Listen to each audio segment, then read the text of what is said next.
ከእሴይ ግንድ የወጣ ቁጥቋጥ ከእሴይ ግንድ ቁጥቋጥ ይወጣል። ከሥሮቹም አንዱ ቅርንጫፍ ፍሬ ያፈራል። የእግዚአብሔር መንፈስ፣ የጥበብና የማስተዋል መንፈስ፣ የምክርና የኃይል መንፈስ፣ የእውቀትና እግዚአብሔርን የመፍራት መንፈስ ያርፍበታል።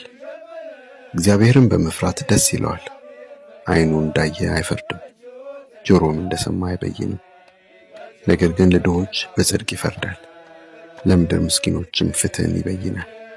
በአፉ በትር ምድርን ይመታል፣ በከንፈሩም እስትንፋስ ክፉዎችን ይገድላል። ጽድቅ የወገቡ መታጠቂያ፣ ታማኝነትም የጎኑ መቀነት ይሆናል።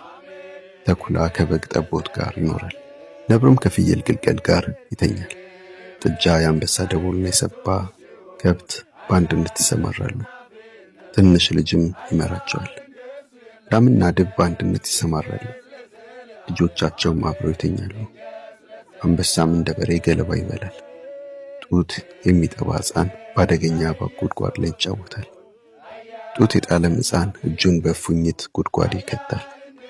በተቀደሰው ተራራዬ ሁሉ ላይ ጉዳት ወይም ጥፋት አያደርሱም። ውሃ ባህርን እንደሚሸፍን ምድር ሁሉ እግዚአብሔርን በማወቅ ትሞላለችና። በዚያን ቀን የእሴይ ሥር ለሕዝቦች ምልክት ሆኖ ይቆማል። መንግሥታት ወደ እርሱ ይመጣሉ፣ ማረፊያውም የከበረ ይሆናል። በዚያን ቀን ጌታ እጁን ዘርግቶ እንደገና የተረፈውን የሕዝቡን ቅሬታ ከአሦር፣ ከታችኛው ግብፅ፣ ከላይኛው ግብፅ፣ ከኢትዮጵያ፣ ከኤላም፣ ከባቢሎን፣ ከሐማትና ከባሕር ጠረፍ ምድር ይሰበስባል። ለመንግሥታት ምልክትን ያቆማል። ከእስራኤልም የተሰደዱትን መልሶ ያመጣቸዋል። የተበተኑትን የይሁዳ ሕዝብ ከአራቱ የምድር ማዕዘን ይሰበስባል። የኤፍሬም ምቀኝነት ያከትማል፣ የይሁዳ ጠላቶችም ይቆረጣሉ። ኤፍሬም በይሁዳ አይቀናም፣ ይሁዳም ኤፍሬምን አይጠላም። በምዕራብ በኩል በፍልስጤም ተረተር ላይ ይወርዳሉ። ሁለቱም ተባብረው በምስራቅ ያለውን ሕዝብ ይዘርፋሉ። በኤዶምና በሞዓብ ላይ እጃቸውን ያነሳሉ፣ አሞናውያንም ይገዙላቸዋል።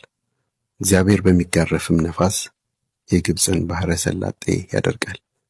እጁን በኤፍራጥስ ወንዝ ላይ ይዘረጋል፣ 7 ታናናሽ ጅረትም አድርጎ ይለያየዋል። ስለዚህ ሰዎች ከነጫማቸው መሻገር ይችላሉ።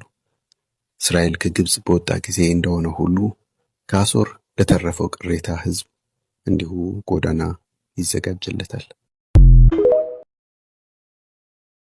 ከእሴይ ግንድ የወጣ ቁጥቋጥ ከእሴይ ግንድ ቁጥቋጥ ይወጣል። ከሥሮቹም አንዱ ቅርንጫፍ ፍሬ ያፈራል። የእግዚአብሔር መንፈስ፣ የጥበብና የማስተዋል መንፈስ፣ የምክርና የኃይል